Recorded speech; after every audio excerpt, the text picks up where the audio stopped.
ज्या वेळेला आम्ही वृद्धावस्थेला प्राप्त होतो त्यावेळेला तारुण्य कुठं गेलं? अरे म्हणतात काळाच्या मुखात गेले, एवढा जीवनातला समय संपला आणि एक दिवस गच्छन्ते जगाचा राम राम, संपलं मनुष्य जीवन. काय? आणि म्हणून माणसाने जन्माला आल्यानंतर कीर्ती केल्याशिवाय मरू नये असं शास्त्र सांगतं. माणसाने कीर्ती केल्याशिवाय मरू नये. अरे कीर्ती संसारातही करता येते आणि कीर्ती परमार्थातही करता येते. आज तुकोबाराय सदैव वैकुंठाला गेले, जगात कीर्ती जगात, आणि म्हणून गेले विश्वंभर.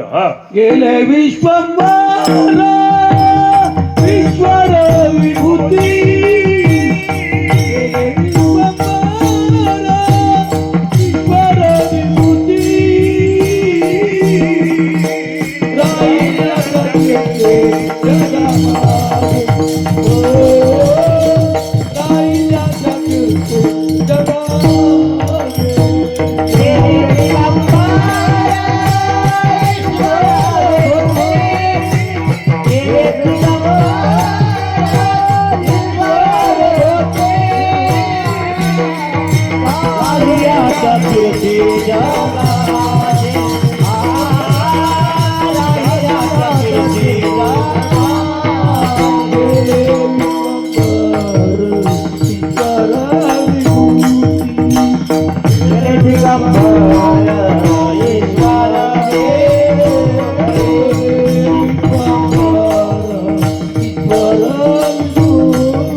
गेले विश्वंभर, काय गेले दिगंबर ईश्वर विभूती, राहिल्या त्या कीर्ती जगामध्ये.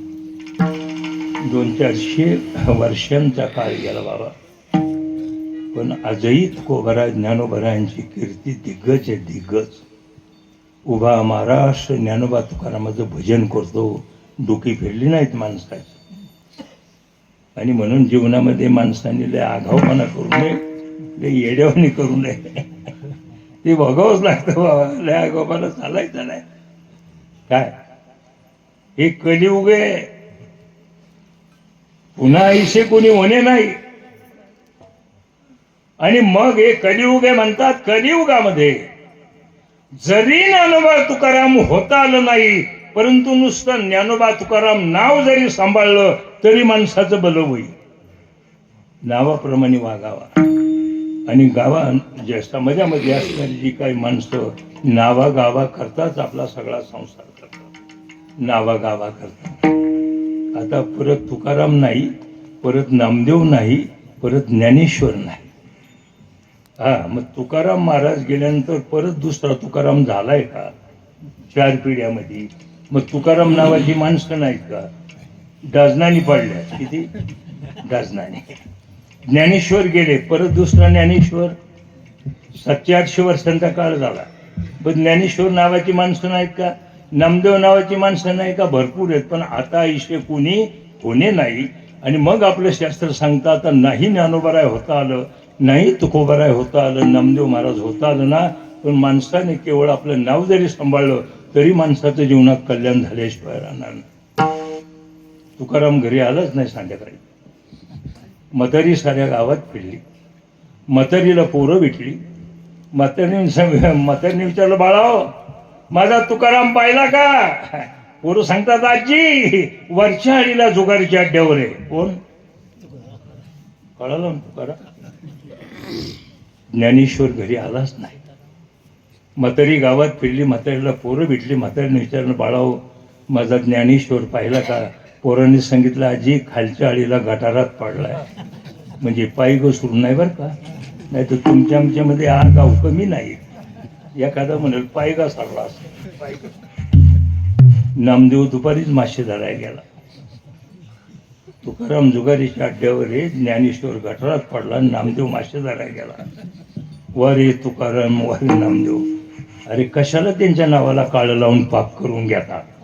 नाव बदला ना, कादरबाई फादरबाई वा काय मरी बसल तुमच्या. आणि तो टाइम आता आलेला आहे. अजून 5-25 वर्षांनी काय घडल ते पहा. नीती कोणाला माफ करणार नाही. चला विठ्ठल.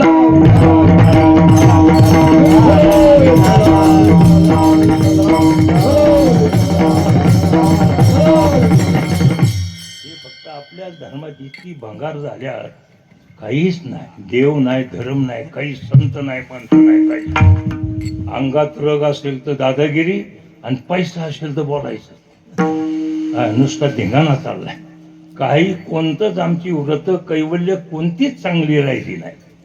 आमची शुभविवाह पद्धती इतकी नालायक झाली, आता काहीच दम नाही राहिला त्याच्यामध्ये.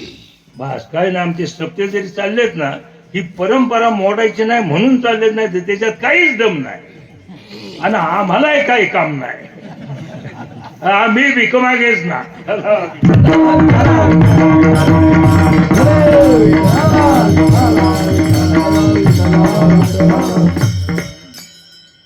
आम्ही आलो ते पहिल्या घाटाने आलो, तिकडून आता माहितीच नाही. इतका घाट बेकार झालाय, थोडी गाडी फसली तरी जाणार. अंगाला काटा आला, मनाला असं म्हणजे मला असा पस्तावा झाला ही तारीख घेतली नसती बरं. कारण की उद्या आम्ही मेलो तरी आम्हाला श्रद्धांजली व्हायला कुणीच नाही ह्याचं या भागात. कारण की फक्त काय आहे की फक्त उपभोग घ्यायचा, नाही तर आम्ही उद्याही मेलो तर तुमच्या काय जोडी तोंडा पडायचं. फक्त म्हणजे होते वा होते, गेले गेले गेले. समाजाच्या भ्रमामध्ये कशाला मारायचं घेण्या देण्याचं. तुम्ही तरी काय देणार, लय मोठं गट उडून मग काही गेलंच पाहिजे. इथं आलं एवढंच घ्या तेवढंच घ्या. काय अवघड अशा प्रकारची गोष्ट आहे. म्हणून जगामध्ये मी 3-4 गोष्टी सत्य सांगितल्या. देव सत्य, त्याचं नाम सत्य, मृत्यू सत्य आणि जीवनामध्ये असणारा समय सत्य. 3 गोष्टी दुर्लभ आहे. प्रथम मनुष्य जन्म दुर्लभ आहे. किती दुर्लभ आहे.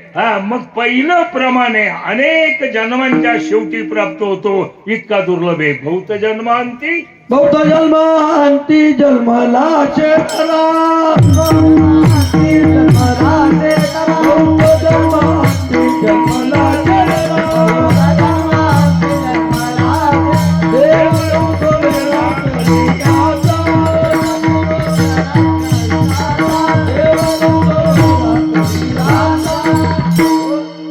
महाराज म्हणतात बहुत जन्मांती जन्मला शे नरा. अनेक जन्मांच्या शेवटी प्राप्त होतो, इतका दुर्लभ आहे. आता जन्माला आला ना माणसाच्या जन्माला, मग देव तू सोयरा करी. आता देवाला सोयरा कर. देव सोयरा, देव सोयरा, देव सोयरा दिनाथा. आमच्यावर संकट आल्यानंतरच आम्ही त्याला हाका मारतो.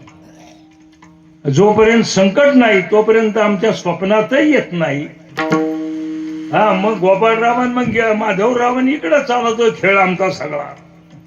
पण ज्या वेळेला संकट येईल त्यावेळेला माणसाला त्या जगाच्या मालकाची आठवण होती. हाय रे देवा, काय रे देवा. अनेक जन्मांच्या शेवटी प्राप्त होतो, इतका दुर्लभ. आणि म्हणून शास्त्र सांगतात माणसाने जन्माला आल्यानंतर देवाला स्वैरा करावा. देवाला स्वैरा केलं तर रडावं लागत नाही. तुमचे आमचे सगळे सोयरे मरके आहेत.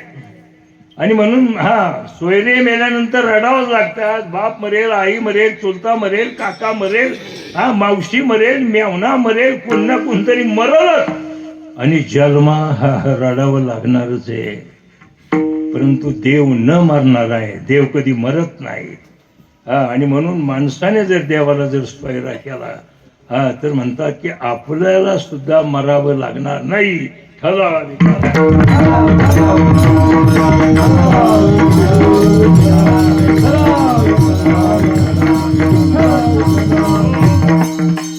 अरे राम रावणाचं युद्ध चालू असताना वानर सैन्यामध्ये गंधमादन नावाचा एक बारीक छोटासा वानर होता. गंधमादन, हा, गंध नाम सुगंध, हा, की त्याच्या देहाचा सुगंध याचा बारीक वानर होता. तो काही युद्ध करीत नव्हता, पण तो नुसता फिरायचा. हा, घडीत त्या कोपऱ्याला, घडीत ह्या कोपऱ्याला. हा, आणि तो जवळ यावा असं प्रत्येकाला असं वाटायचं, कारण की सुगंध येत होता हा त्याच्या देहाचा, म्हणून गंधमादन, गंध नाम सुगंध. आणि तो असं फिरता फिरता युद्ध चालू असताना रावणाच्या ताब्यात सापडला. आणि मग त्याला पकडला आणि रावणाच्या हातात नेऊन दिला. रावणाने असा धरला आणि त्याच्या तोंडाकडे पाहिलं. अरे राम भक्त दिसतो, निष्ठावान दिसतो, राम भक्त दिसतो. आणि मग विचारलं, काय रे, बोल, जगायचं का मरायचं? जर जगायचं असेल तर एवढाच म्हण, मी रामाचा नसून रावणाचा आहे. तो काहीच बोलत नाही. तो इतका घाबरलेला आहे, त्याला असं वाटलं हे काय झालं. तो काहीच बोलत नाही. आणि मग थोडासा दाबला, असा दाबल्यानंतर त्याच्या केसातून रक्तस्राव होऊ लागला. इतका हतबल झाला, इतका हतबल झाला. परत आपल्या हाताची पकड ढिली केली तर धापा टाकू लागला. थोडा शांत होऊन दिला आणि मग विचारलं, बोल, जगायचं का मरायचं आहे? जर जगायचं असेल तर एवढंच म्हण, मी रामाचा नसून रावणाचा आहे. दुसऱ्यांदा ज्या वेळेला त्या छोट्याशा गंधमादनाला तोच प्रश्न ज्या वेळेला विचारला, मग म्हणतात की आता होता छोटासा, शत्रूच्या हातात सापडलेला, मृत्यूच्या उंबरठ्यावर उभा असलेला, परंतु म्हणतात की आता विजय सारखा कडाडला. अरे मरणाची भीती घालू नको. राम मरे तब हम मरे, मरे हमारी बला, हमें अविनाश के भोंगले. जोपर्यंत आमचा राम मरत नाही तोपर्यंत आम्ही मरत नाही. मरणाची भीती घालू नको. मरणाची भीती घालू नको. आणि म्हणून देव स्वैरा, ज्यांचा स्वैरा देव आहे, हा, मृत्यू लोक आहे, जो आला तो जाण्याकरता यायचं असतं. परंतु मृत्यू होत नाही. याचा अर्थ असा आहे की शेवटच्या वेळेला भगवंताची कृपा होणं म्हणजेच जन्माला आल्याचं सार्थक होणं ठरला.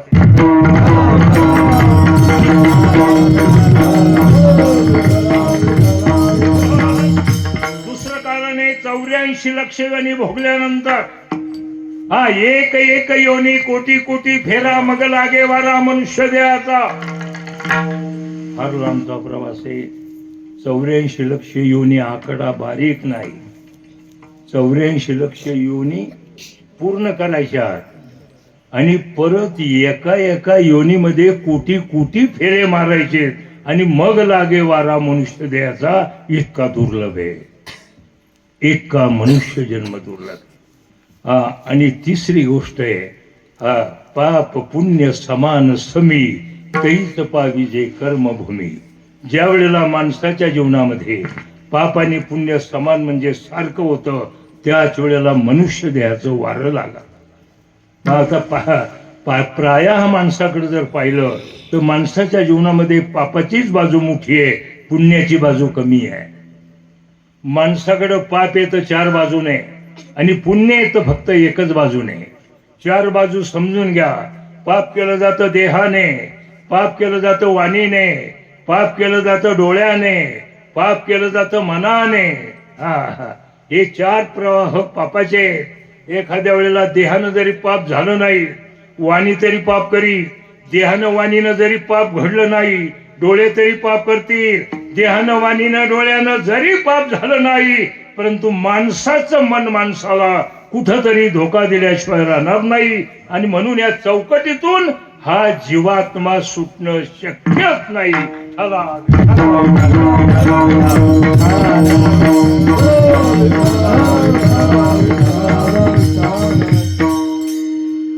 आणि म्हणून पापाला घाबरावं बरं का. लय आगाऊपणा करू नये, पापाला घाबरावा. जगामध्ये पापाच्या आतमध्ये जितकी जबरदस्त अशा प्रकारची ताकद आहे, एवढी ताकद जगात कोणत्याच वस्तूमध्ये नाही. जुनी माणसं पापाला घाबरत होती, जुनी माणसं पुण्य करण्याकरता तीर्थक्षेत्रात जात होती, पण सद्यस्थितीमध्ये कलियुगातला माणूस पाप करण्याकरता तीर्थक्षेत्राला जातो, पाप करण्याकरता. इतकं उलट झालंय. आणि पापाला तर कोणी घाबरतच नाही. तुकाराम महाराज काय, त्यांना काय कळलं होतं पुढचं काय सांगता येत नाही. महाराजांनी एका अभंगात सांगून टाकले, अंगी लावून या राख आणि डोळे झाकून करती.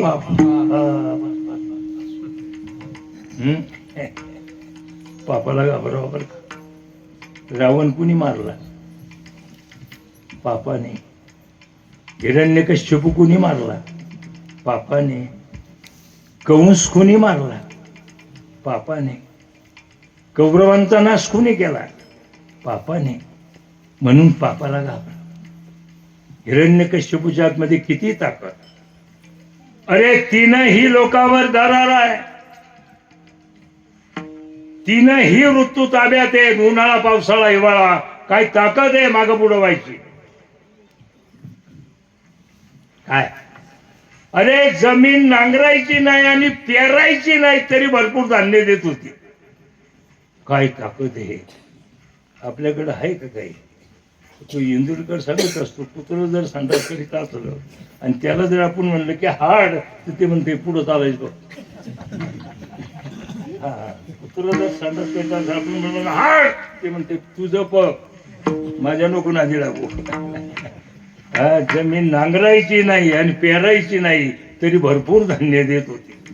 एवढा दरारा हिरण्यकश्यपूचा. पण हिरण्यकश्यपूचा पुत्र प्रल्हाद, प्रल्हादाला प्रश्न विचारला, सांग प्रल्हाद, अरे तुझ्या पित्याचा एवढा दरारा आहे, एवढा वचक आहे, मग तुझ्या पित्याला मारलं कोणी?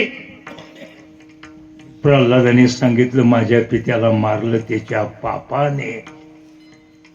माझ्या पित्याला मारलं त्याच्या पापाने. आणि परत प्रल्हादाला विचारलं, सांग तुझ्या पित्याला मारलं त्याच्या पापाने, पण तुला तारलं कुणी सांग. मग प्रल्हाद सांगू लागला, मला तारलं भगवंताच्या नामाने. ठला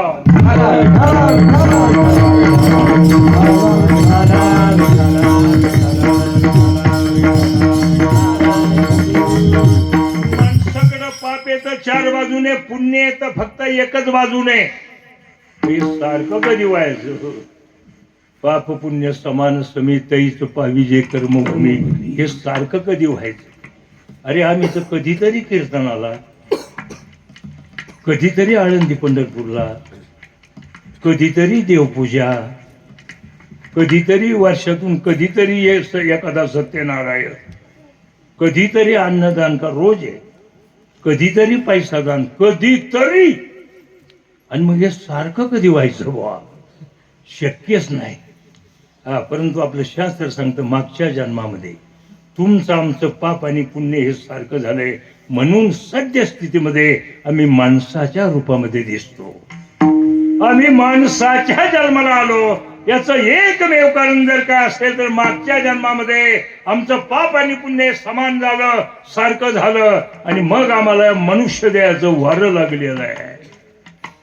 मग आता आम्ही माणसाच्या जन्माला आलो. आणि मग आता मनुष्य जन्म प्राप्त झाला ना, मग आता प्रामुख्यानं या माणसाचं जीवनामध्ये आद्य कर्तव्य जर कोणतं असेल, त्या भगवंताची प्राप्ती करून घेणं. आणि भगवंताची प्राप्ती करून घेणं म्हणजेच मोक्षाला जाणं. हा, काय करायचंय आता? आता संसार नाही करायचा. हा, शास्त्राने आपल्याला संसार सोडायला नाही सांगितला. सुखे करावा संसार, परी न संडावे दोन्ही वार. शास्त्र सांगतं माणसाने धन मिळवलंच पाहिजे. कलियुगामध्ये धनाची शक्ती मोठी आहे. धन मिळवलंच पाहिजे.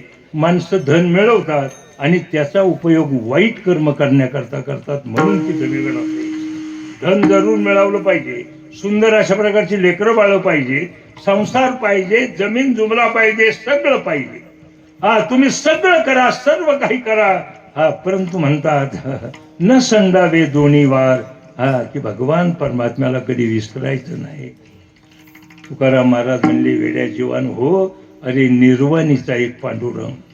ज्या वेळेला माणसावर संकट येतो त्यावेळेला तो गोपाळराव ना हाका मारी. हा, ज्या वेळेला माणसावर संकट येतं त्यावेळेला माणूस असं म्हणत नाही की गोपाळराव, ओ गोपाळराव, धावा धावा, गोपाळराव जाऊन द्या मजा वाटत. आता काही त्याचं इथं काम नाही. आता इथं काम फक्त त्या जगन्नियत्या भगवान परमात्म्याचंच आहे. आता त्यालाच हाक मारली पाहिजे. द्रौपदी ज्या वेळेला संकटात सापडली, कोण? पांडवांची धर्मपत्नी द्रौपदी ज्या वेळेला संकटात सापडली, जुगारीमध्ये कौहा पांडव हरले, द्रौपदी सकाट हरले. आणि मग दुर्योधनाने दुःशासनाला सांगितलं, दुःशासना आण आता तिला ओढी, ती आपली दासी झालेली ओढीतात. दुःशासनाने द्रौपदीच्या वेणीला आडा मारला, वेणीला. आणि द्रौपदी फरा ओढी सभेत आणली. मग ती सभा तुमच्या आमच्या ह्याबाळ्या गाबाळ्यांची नाही. अरे द्रोणाचार्य, कृपाचार्य, भीष्माचार्य, मोठमोठाले आचार्य, अशी जबाबदार माणसं होती त्या सभेमध्ये. दुर्योधन सिंहासनावर बसलेला आहे. ज्या वेळेला दुःशासनानं द्रौपदी ओढीत आणली आणि सगळ्यांच्या मध्यभागी समोर उभी केली, दुर्योधनाने तिथून इशारा केला, म्हणजे नागवी कर. दुःशासनाला सांगितलं, दुःशासना हिला नागवी कर, इथं पाताळ बाजूला कर.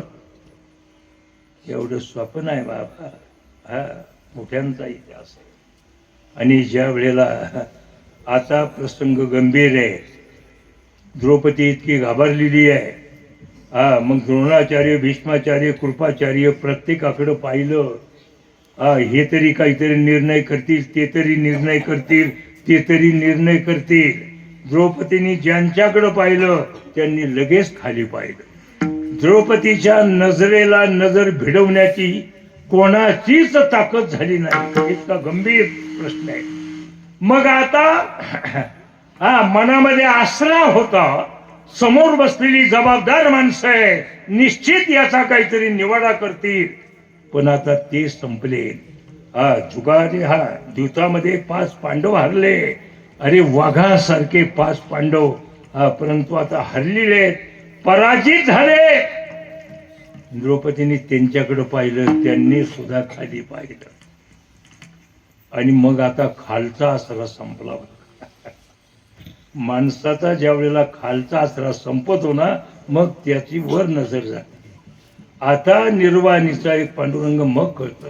आता द्रौपदीचा खालचा आसरा संपलाय, आता माझं काही खरं नाही. मग हाक मारली जगाच्या माणसाला, गुंतलाची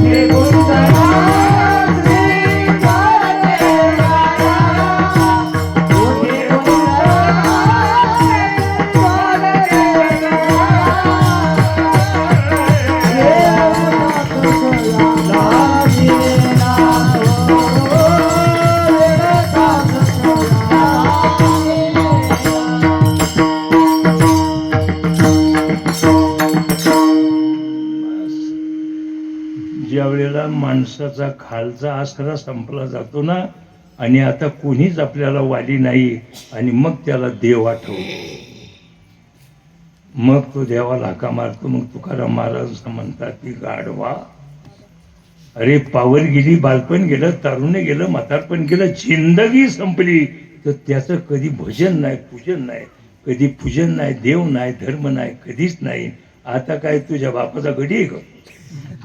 बाजारचा भाजीपाला आहे. आता तुझ्या अखेला व द्यायला, तू कोणच्या अखेला व देईल काय? आता तुमचं तुम्ही बघा, केले कर्म झाले, त्याची भोगा आले, उपजले मेले ऐशे किती. जसं कराल तसं भरावं लागतं. देव कोणाच्या कर्मात मध्ये अडथळा करीत नाही, हस्तक्षेप करीत नाही. माणसाच्या बऱ्या वाईट कर्माचा गठुडा प्रत्येकाच्या डोक्यावर आहे. आणि त्या पद्धतीने माणसाला जीवनामध्ये सुख दुःख भोगावं लागतं. त्याला भगवान परमात्मा जबाबदार नाही. सगळ्या बाजूने आसरा संपल्यावर आम्ही देवाची आठवण करतो. आता काहीच व्हायचं नाही, आता जे व्हायचं तेच होईल. द्रौपदीचा ज्या वेळेला खालचा आसरा संपला आणि मग हाका मारली, कोठे गुंतलासी द्वारकेच्या राया, वेळ का सकिया लावी येला. अरे भगवान जेवायला बसले होते, पण आपल्या भक्ताची हाक कानावर आल्यानंतर लगेच जेवायचं पात्र बाजूला सारलं, आपल्या वाहनाचं चिंतन केलं, लगेच गरुड प्राप्त झाला. गरुडावर आरूढ झाले आणि निघाले. पण गरुडाचा वेग सुद्धा भगवंताला कमी वाटला. भगवंताला असं इतकी घाई झाली द्रौपदीचं रक्षण करण्याकरता, मी कधी तिथं जाईल, कधी तिथं जाईल. गरुडाचा वेग कमी पडला, त्वरा झाली. गरुडा टाकीले मागे, द्रौपदीच्या लागे नारायणे गरुड सोडून दिला. आपलं वाहन साईडला लावलं पार्किंगला आणि स्वतःच्या गतीने आले. मग स्वतःची गती कशी आहे? मग म्हणतात आगे लगत से गोली, पीछे होत से आवाज. गोळी आणि आवाज एकाच वेळेला माग पुढे नाही. मग इतक्या गतीनं अरे जगाचा मालक द्रौपदीच्या हाकेसरची उडी घालून या स्तंभ फोडी, ऐशी कृपावंत कोण माझ्या विठाई वाचून. आला भगवान परमात्मा, पण प्रगट नाही झाला. बरं का, प्रगट नाही झाला. भगवंताने अवतार धारण केला आणि तो अवतार कोणता असेल तर वस्त्र अवतार. वस्त्र अवतार भगवंताने आपल्या भक्तांकरता खूप अवतार धारण केले. अनंत अवतार घेशी भक्ता कारणे, कनवाळू कृपाळू दिना लागी उद्धरणे. ज्या ज्या वेळेला भक्ताकरता अवतार धारण करण्याचा प्रसंग आला त्या वेळेला भगवंताने अवतार धारण केले. आता भगवान त्या सभेमध्ये प्रगट झाला नाही, पण वस्त्र अवतार धारण केला. एका बाजूला दुःशासन वस्त्र ओढतोय आणि दुसऱ्या बाजूने वस्त्राचा पुरवठा होतोय. 12 हत्तीचं बळ म्हणले त्या दुःशासनाला, पण पातळ ओढता ओढता, साडी ओढता ओढता डोंगरा एवढा ढेग लागला आणि इतका थकला तर उभ्या उभ्या दुःशासन चित पडला. परंतु द्रौपदीचं नख सुद्धा उघडं पडलं नाही. अरे इतका कृपाळू आहे. म्हणून माणसाने त्यांना ठेवायचं. मनुष्य जीवन हे सुख मिश्रित दुःख आहे. आज जरी आम्ही हसत असलो पण एक क्षण लागायचं नाही की आम्हाला लगेच रडायची पाळी. म्हणून या भ्रमात कधी राहू नये माणसाने. माणसाने आपापल्या परीने, तिथं काय बेंड लावून पूजा नाही करायची. आपापल्या परीने आपला जसा आपला भाव असेल तसा देव. त्याच्याकरता 4 सूत्र सांगितली भगवंताने. मनुष्य जन्म प्राप्त झाल्यानंतर माणसाला जीवनामध्ये आपलं कल्याण व्हावं असं वाटतं ना, मग त्याच्याकरता 4-5 सूत्र सांगितली. पहिलं सूत्र सांगितलंय सुराम न पिबे, दारू पिऊ नये. पहिलं सूत्र काय सांगितलं? सुराम न पिबे, दारू पिऊ नये. ना आम्हाला तर त्याच्या वाचून होईल. त्याच्या वाचून सारी दारुडी. काही नाही, देव नाही, धर्म नाही, काय नाही. आपली संस्कृती, आपला धर्म, काही गरज नाही. सकाळचं उठायचं, दारू प्यायची, भंगारांच्या संगती, घरी गेले की बायकोला मार, पोरांना मार. केलेला स्वयंपाक म्हणजे फेकून दे, भाकरी फेकून दे, कालवून ओतून दे. तोही खात नाही, दुसऱ्याला खाऊन देत नाही. इतकी नालायक. अरे माणसाचा जन्म आहे. येड्यावर विचार करावा. एकदा गेल्यावर परत संधी नाही. ही एकदाच संधी आहे, परत संधी नाही. काय हला विठाला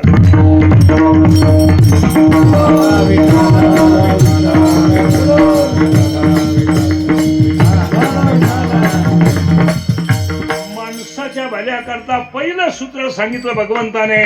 सुराम न पिबे, दारू पिऊ नये. कलम जमना भक्षेत, मांस खाऊ नये. परश्री नोपगच्छे, परश्रीची अभिलाषा बाळगू नये. ही 3 सूत्र. 4थं सूत्र आहे खऱ्या हृदयानं देवाचं भजन करावं. 5वं सूत्र आहे प्राणी मात्रावर दया करावी. आणि 6वं सूत्र आहे काय? प्रामाणिकपणाने. दिवसभर किती दोष घडले, झोपायच्या टायमाला हात जोडून भगवंताच्या समोर कबूल करावे. एवढं जमलं ना की तो सुटला. पण माणसं काशी करून आल्यावर सांगतात काशी केली, पण का केली ते सांगतच नाही. काशी का केली ते सांगतच नाही. काशीहून आला, हॉटेलमध्ये सकाळी बसला, कोणीच त्याला विचारलं नाही. तोच सांगू लागला, आलो बरं का रात्री काशीहून. बाकीचे म्हणजे बरं झालं काशी केली, काही का नाही आम्हाला. माणसाला देवाच्या समोर दोष सांगता आलं पाहिजे, एवढी डिरिंग पाहिजे. दोष सांगता आलं पाहिजे. अरे किती वाईट घडू द्या, पण प्रामाणिकपणाने देवाच्या समोर सांगा. भगवान परमात्मा सगळं माफ करी. पण आम्ही ते सांगतोय कुठं? माणूस पाप ठेवतो झाकून, आणि पुण्य तेवढं सांगतो. हा दोष आहे. आणि म्हणून या 6 गोष्टी सांगितल्या. दारू प्यायची नाही, काय सुराम न पिबे, दारू पिऊ नये, मांस खायचं नाही, परस्त्रीची अभिलाषा बाळगायचं नाही, खऱ्या हृदयाने देवाचं भजन करायचं, प्राणी मात्रावर दया करायची, आणि संध्याकाळी झोपताना दिवसभर काय बरं वाईट घडले ते प्रामाणिकपणाने भगवंताच्या समोर कबूल करायचे. एवढी साधनं जर घडली तर काही ज्ञानेश्वरी गाथा वाचायची गरज नाही.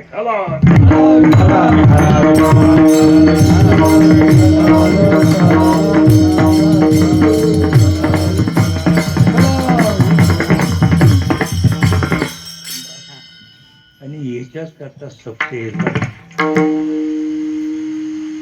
साधू संतांनी हे सप्ते का चालू केले की माणसाला मनुष्य जीवनाचं यथार्थ ज्ञान व्हावं, माणसाला पुण्य कळावं, माणसाला पाप कळावं. याच्याकरता ह्या सप्तांची नियोजन केली आहेत. आपला समाज, आपली माणसं, आपल्या माता भगिनी, आपलं शास्त्र, आपले संत, आपला धर्म, आपली संस्कृती सुव्यवस्थित राहावी, तिचं चांगल्या पद्धतीनं पालन व्हावं, त्याच्याकरता ही कीर्तन आहे.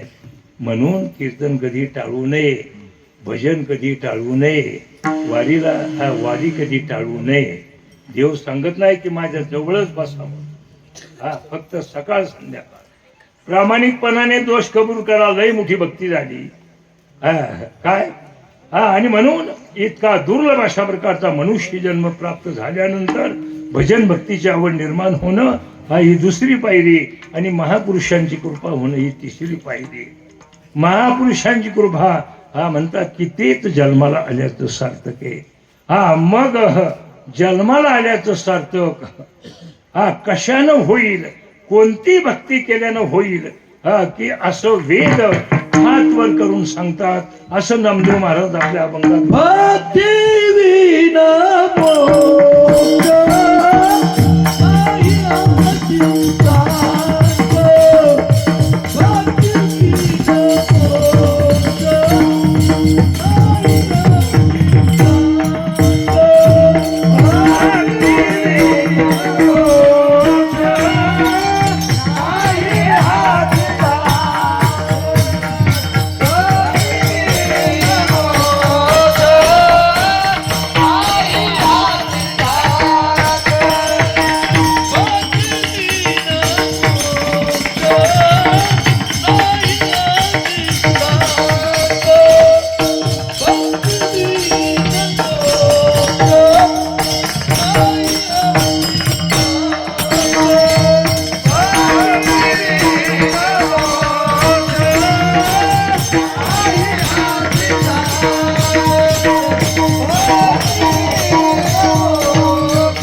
नामदेव महाराज सांगतात भक्तीशिवाय मोक्ष प्राप्त होऊ शकत नाही. म्हणजे भक्तीशिवाय माणसाचं जीवनामध्ये कल्याण होऊ शकत नाही, जन्माला आल्याचं सार्थक होणार नाही.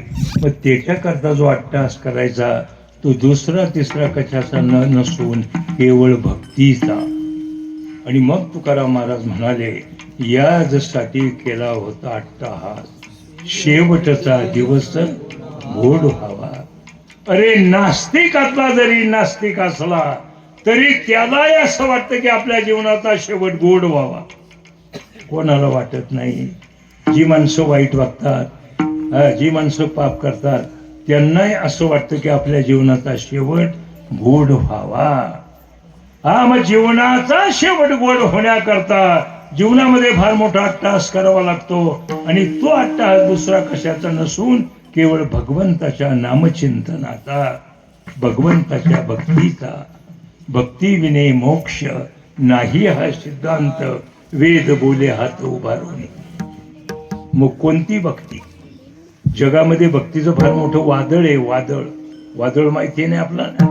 वादळ जर आलं, मोठाले वृक्ष उन्हळून पडतात, घराच्या घरं उडवली जातात, त्याला वादळ म्हणतात.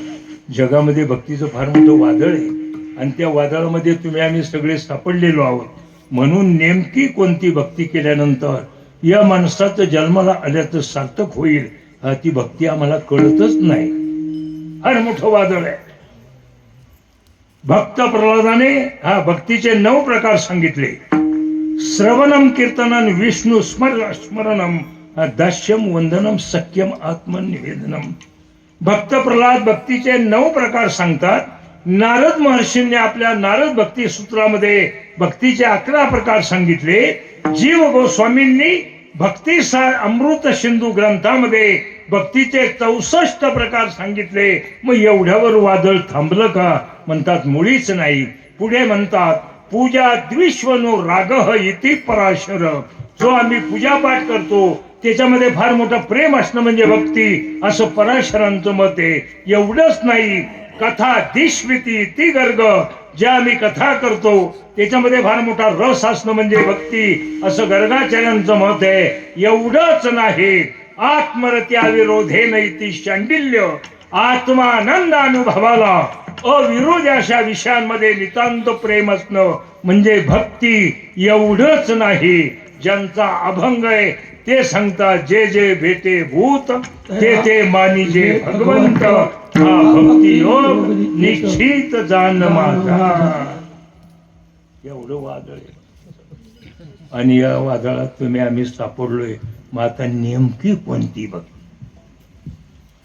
आणि मग आपलं शास्त्र सांगतात भक्ती पहा. सा त्वस्मिन् परम प्रेम रूपा अमृत स्वरूपाच यल लब्धा पुनाम सिद्धो भवती तृप्तो भवती मृत्यू भवती.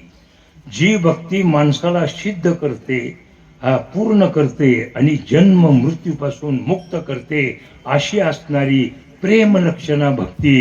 की ती भक्ती केल्यानंतर माणसाला मोक्षाची प्राप्ती होते. आम्ही भक्ती करतो पण प्रेम लक्षणा भक्ती नाही. आमची भक्तीचं काय बघायचे बघा. कोंबड्या कापा, बकरं कापा, माणसं कापा, काय ही काय भक्ती आहे काय? अरे सगळा व्यभिचार आहे. पण करायचे काय?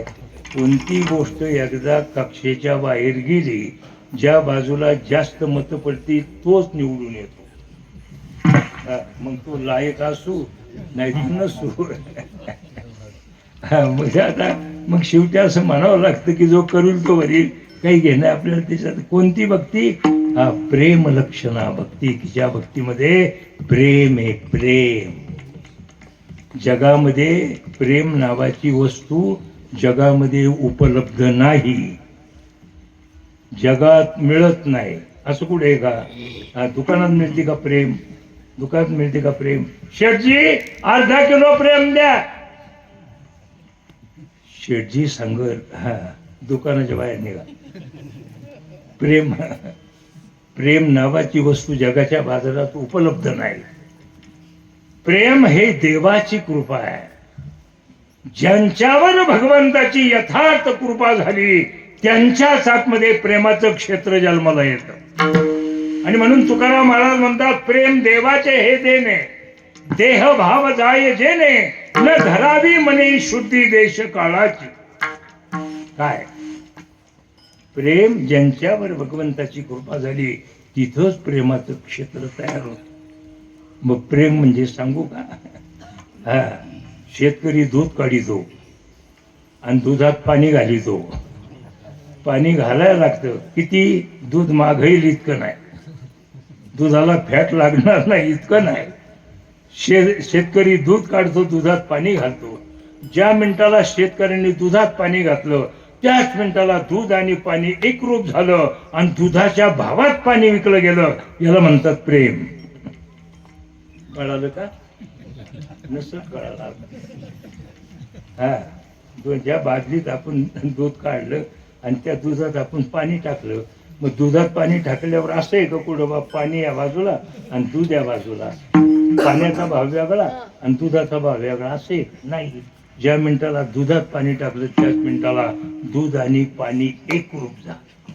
दुधाच्या भावात पाणी विकलं गेलं, याला म्हणतात प्रेम. कुटुंब एकरूप आहे गोकुळासारखं, गाव एकरूप आहे फार मोठा विकास. शास्त्र सांगतं माणसाने हा स्वतः बरोबर एकरूप झालं पाहिजे. तुकाराम महाराज स्वतः बरोबर एकरूप झाले, ज्ञानोबाला एकरूप झाले. म्हणून सकाळी पाठ 4 वाजता तुकाराम महाराज भंडारा देऊगाव सोडित होते. दिवसभर रानामध्ये कुणीच नाही, एकटेपणा. आणि जिथं एकटेपणा आहे ना तिथंच विजय. तुका म्हणे आम्हा राहणे एकट, नाही कटकट साहूये. साहोये कटकटी शिवाय माणसाचं जीवन नाही. करा बरं हातवर, किंवा आमच्या जीवनात कटकट नाही. करा बरं हातवर, पैशावाला असो नाही तर कोणी असो, करा हातवर, कोणत्या जीवनात कटकट नाही. तुमचं कसं काय म्हणले, पोरगा रोज दारू पिऊन येतो. बायकोला विचारलं कसं काय, रोज मार खावा लागतो, रोज एमपुरी आहे. काय कसं काय चाललंय, काय करावा, पैसा अडकत नाही. कटकट कटकट एकच नाही, घड्याळ कटकट करते का नाही. आता घड्याळमध्ये अनेक फॅशन निघाले आहेत. जुन्या काळात घड्याळ असते त्याला खाली लंब असायचा, टॉप टॉप टॉप. रात्री झोपून जाते काय घड्याळ, रात्र झोपून देत नाही. रातभर झोपणारे सकाळी पोराला सांगितले घड्याळ काढ आणि म्हशीच्या गोठ्यात लावते.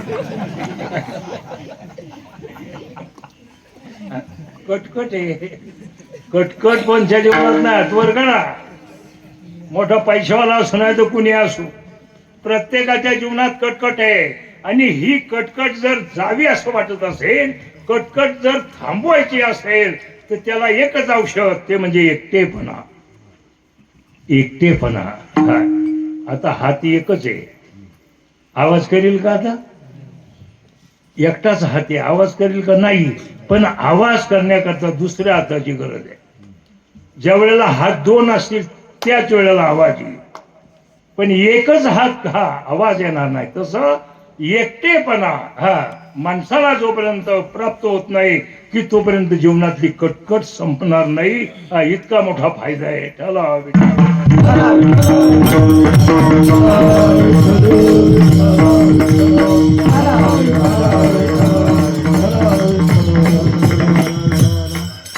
म्हणून प्रेम लक्षणा भक्ती, की ज्या भक्तीमध्ये प्रेम आहे. काय भक्तीमध्ये कधी विभक्तपणा नाही, विभक्तपणा नाही. भक्तीमध्ये विभक्तपणा चालत नाही. विभक्त म्हणजे काय? विभक्त म्हणजे 4 भावाचं कुटुंब आहे. कसं काय चाललंय गोपाळराव? बाबा चालले बरं आहे, पण कसं आहे का आता आम्ही सगळे 4 भाऊ आम्ही विभक्त झालो. ज्याचं त्याला देऊन टाकलं, आता डोक्याला कटकट नाही राहिली. बाजूला होणं म्हणजे विभक्त होणं. विभक्तपणा कुटुंबात चालतो, संसारात चालतो, पण भक्ती चालत नाही. भक्तीमध्ये विभक्तपणा चालत नाही. देव आणि भक्त यांच्यामध्ये विभक्तपणा चालत नाही. जीवात्मा आणि परमात्मा यांच्यामध्ये जर विभक्त जर पणा असेल तर ती भक्ती ठरू शकत नाही.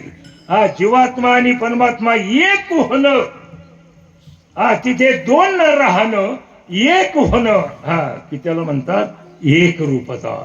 आणि अशी जिथं अवस्था आहे त्याला म्हणतात प्रेम लक्षणा भक्ती. आणि अशी भक्ती की माणसाला मोक्षाकडे घेऊन जाते. आणि म्हणून भक्तीविने मोक्ष नाही हा सिद्धांत वेद बोले हात उभारून. मग ही भक्ती करण्याकरता महाराज म्हणतात की त्याच्याकरता जीवनामध्ये संत उतरले पाहिजेत. मग संतांना ओळखा, त्यांना प्राप्त करून घ्या, त्यावेळेला या भक्तीचं दर्शन होईल. दुसऱ्याकडे तरी तेचे ज्ञान, तरी तेची ज्ञान, तरी तेचे ज्ञान,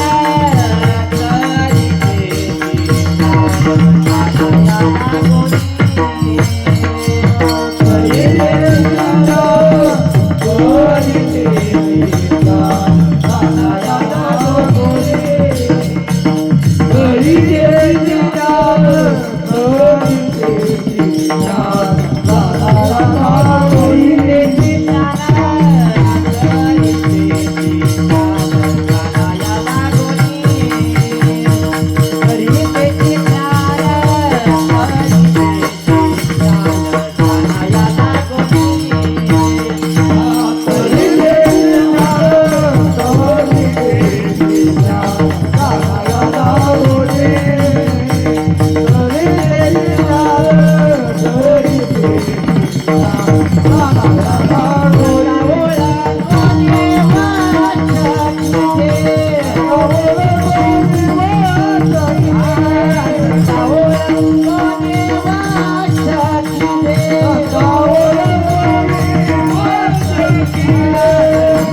भक्ती विने मोक्ष नाही हा सिद्धांत वेद बोले हात उभारून.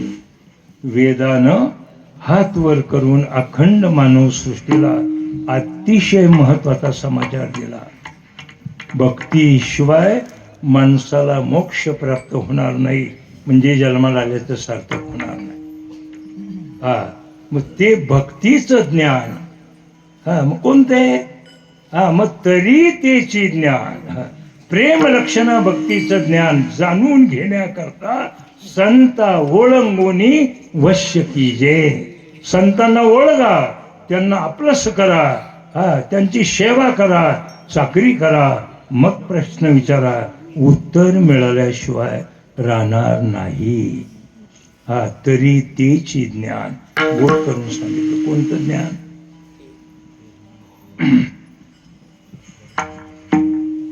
आत्मज्ञान, व्यावहारिक ज्ञान, आध्यात्मिक ज्ञान, तत्वज्ञान, ब्रह्मज्ञान आणि आत्मज्ञान. ज्ञानाचा एकच प्रकार नाही, गरज आहे आत्मज्ञानाची.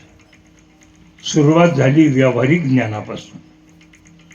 तुमच्या आमच्या आतमध्ये फक्त एकच ज्ञान येते, म्हणजे व्यावहारिक, आणि ते सुद्धा दड नाही. पुढचं सोडून द्या. अध्यात्म ज्ञान, आता तत्वज्ञान, ब्रह्मज्ञान, ते लय आमचा प्रवास आहे.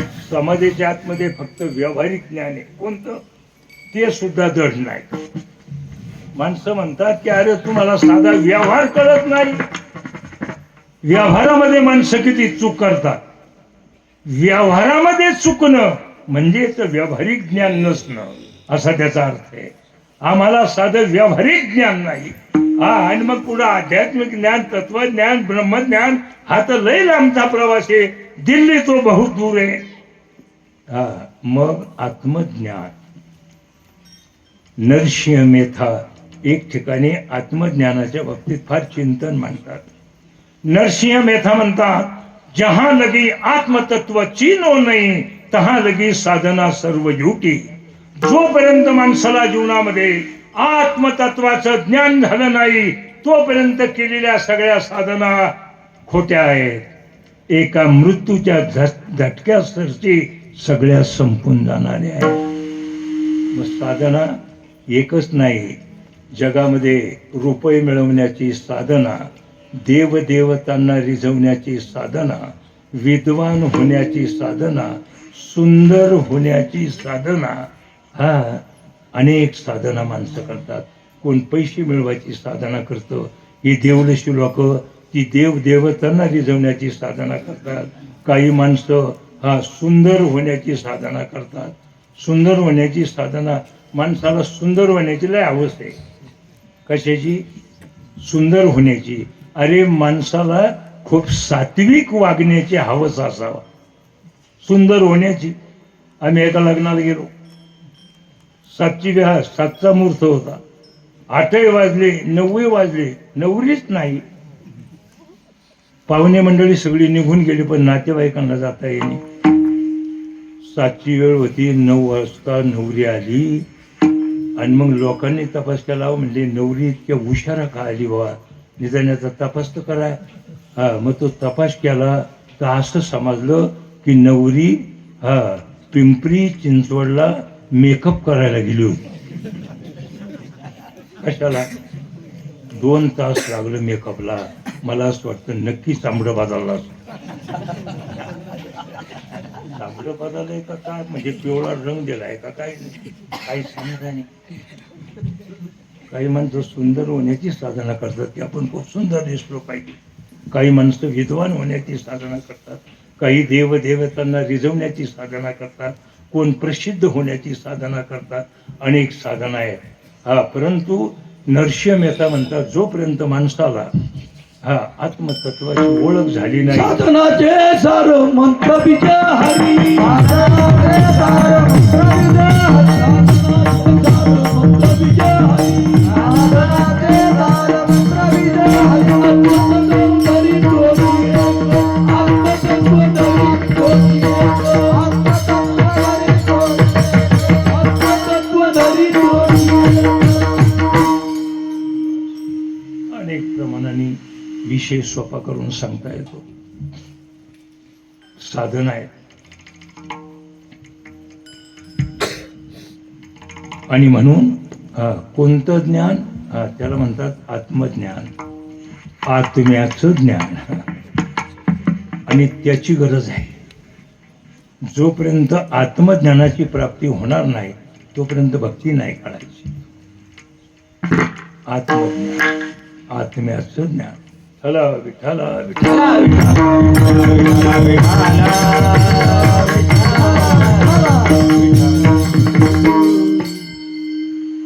आणि ते आत्मज्ञान संतांकडे, म्हणून संत ओळंगुनी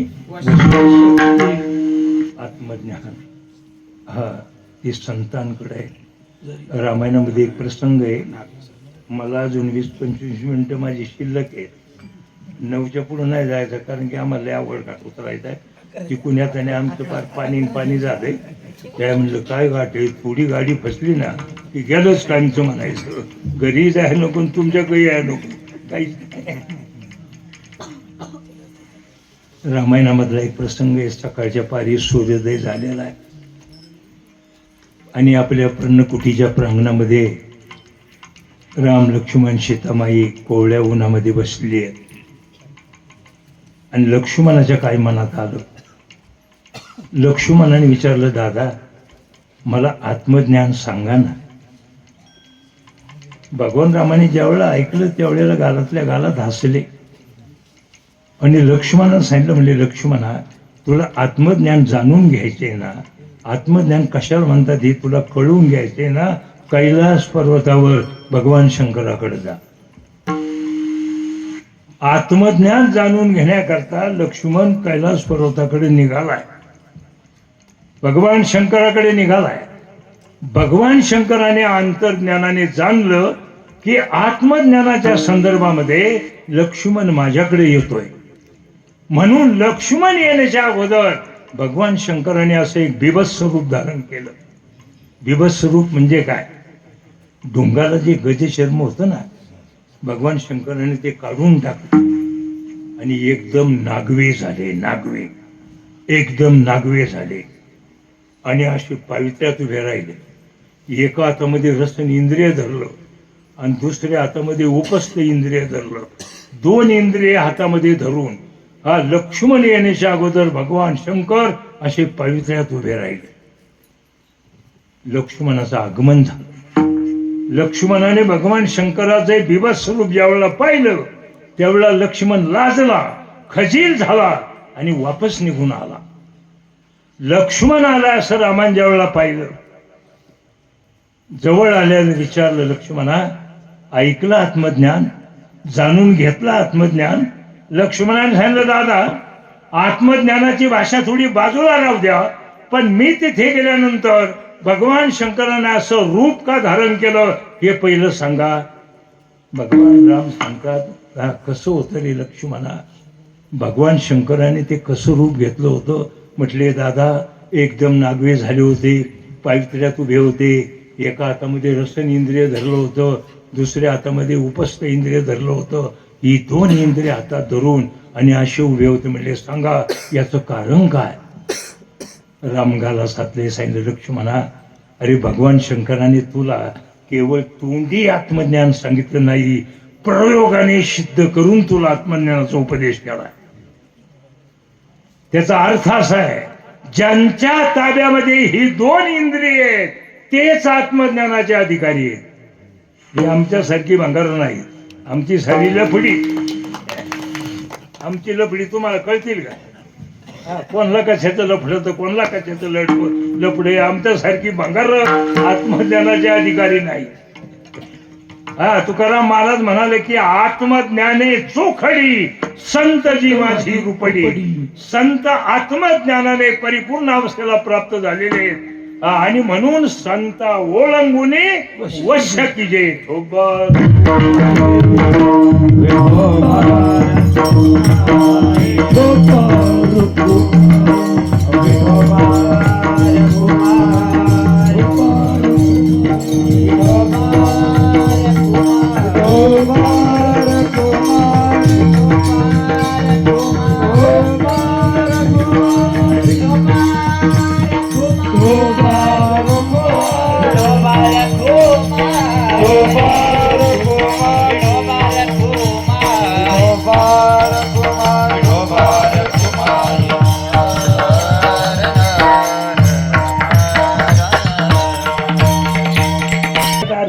हा शीन आहे ग्रामीण भागामध्ये.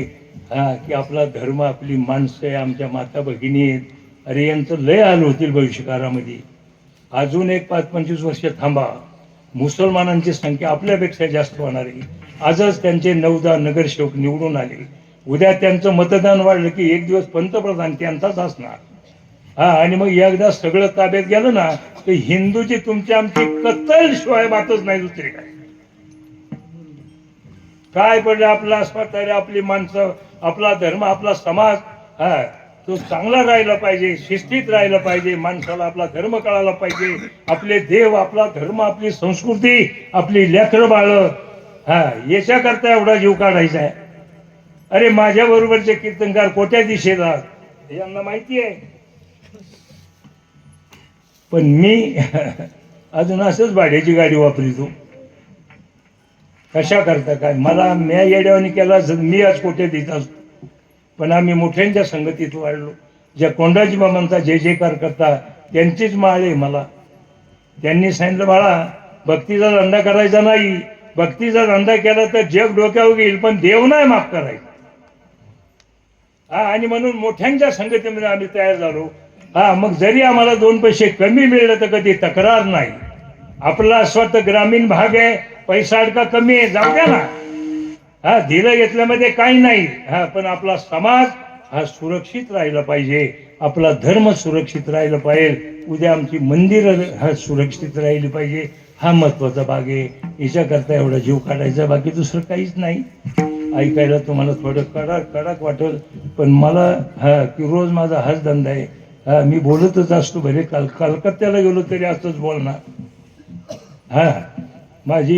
माझी मित्रमंडळी मला सांगतात, बाबा तुम्ही कायला भानगडीत पडता, तू गेला धर्म तिकडे मसून वाट्या, एखादं तुम्हाला मारील आणि मारीलही बी ना. काय सांगवा, पुढं गाड्या लावली तर काय आम्ही दोघं जण काय करणार आहे. पण ज्याची खरी सेवा त्याच्या मला मारलं तरी मी सहन करील, फक्त मला हिंदूंनी मारावा. कोणी मुसलमानांनी मारलं ना की मग मला कस तरी होईल, पण हिंदूंनी मला मारावा बा, मग मी समजल वारे हिंदू धर्म. आम्ही नुसतंच म्हणायचं धर्मवीर संभाजी महाराज की, दारू पिऊन छत्रपती शिवाजी महाराज की, वारे संभाजीचे भक्त वारे शिवाजी महाराजांचे भक्त. अरे ये धरती पे न होते साधू संत, तो जल जाता सर्व संस्था. साधू संत जर कधी आपल्या धर्मात नसते तर धर्म कधी संपला असता. छत्रपती सारखे जर कधी या विभूती जन्माला जर आल्या नसता, आज तुमची आमची काय अवस्था असते. अरे संभाजी ज्यावेळेला औरंगजेबाच्या कैदेत होता आणि तिकून ज्यावेळेला सुटका करायची, पण राजकारण पहा कसं आहे. दोन पंडित आणि एक स्त्री अशा तिघांच्या ताब्यात दिला संभाजीला. आणि मग ते निघाले आणि सगळी यवनांची राजवटे. आता काय करायचं. छत्रपती शिवाजी महाराजांनी संभाजी मेला म्हणून असं घोषित केलं. संभाजी राजे संपले, त्यांचा अंतविधी काढला, त्यांचं प्रेत जाळलं, म्हणजे बोगस. दशक्रिया सुद्धा बोगस केली, अंतविधी सुद्धा केला, दशक्रिया सुद्धा केली.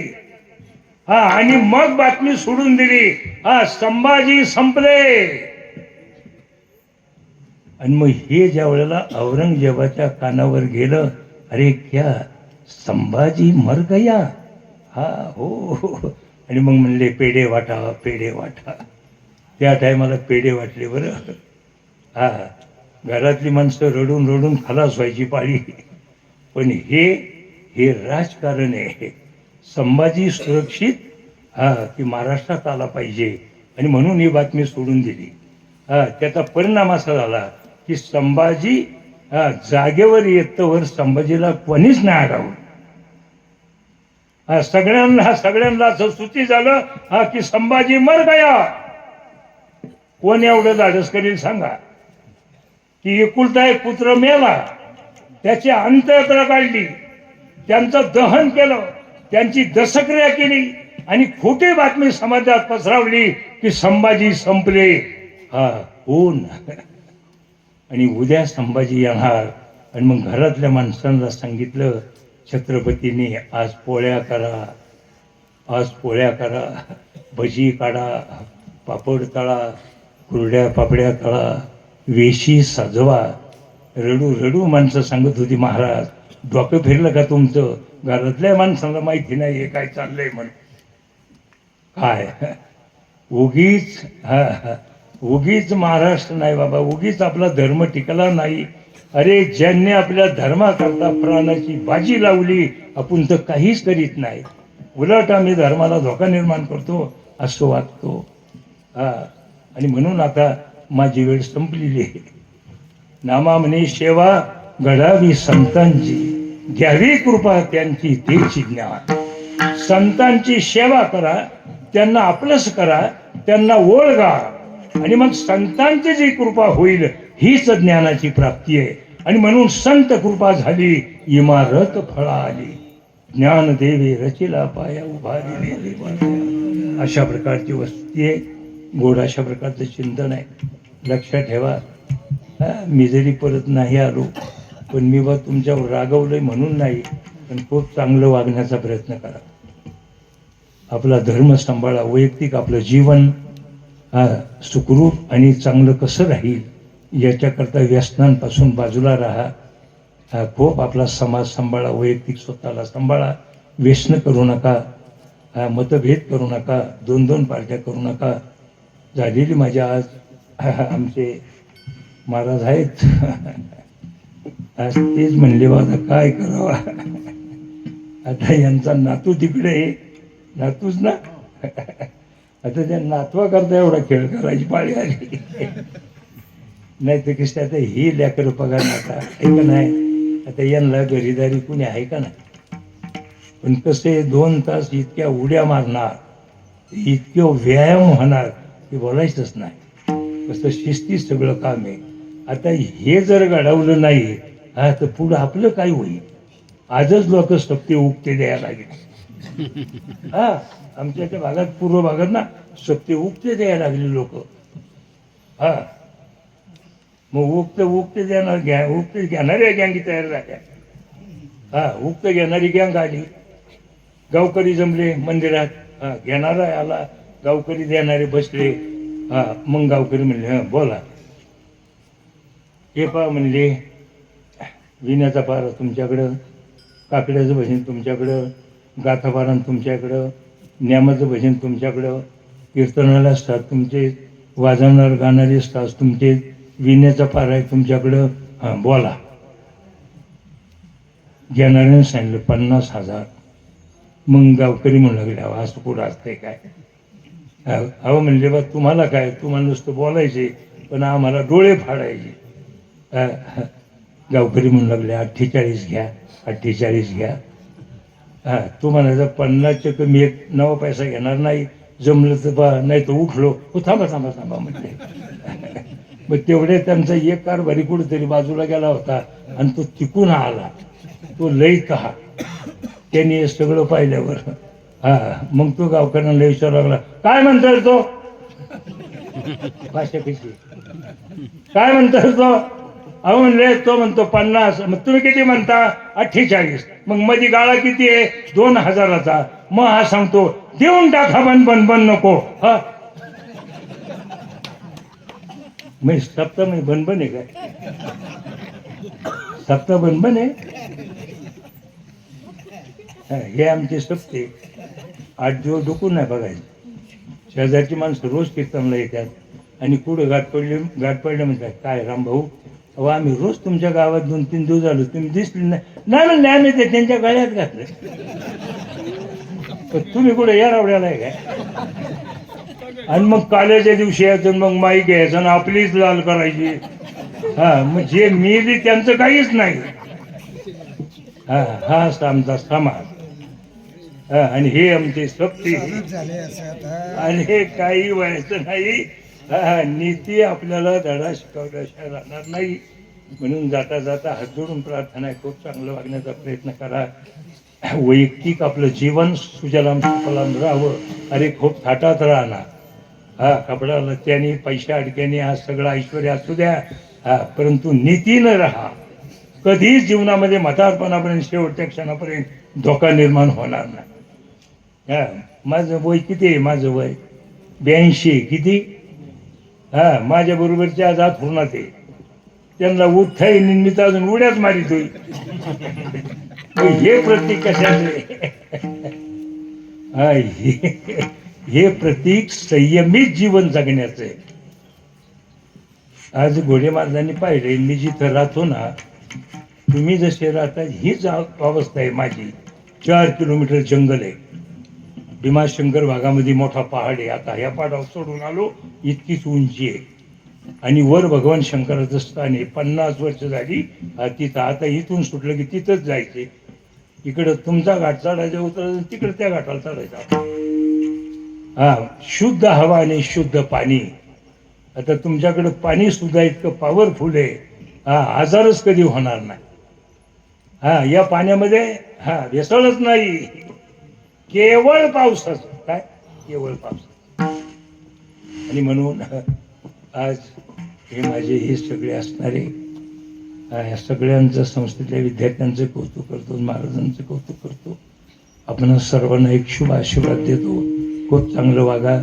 झालेली माझी अल्पशी ही वेळावाकडी कीर्तन सेवा देवाच्या गुरुजींच्या चरणावर समर्पण करतो आणि याच ठिकाणी कीर्तनला विराम देतो. विठ्ठल ज्ञानेश्वर माऊली ज्ञानेश्वर ज्ञानेश्वर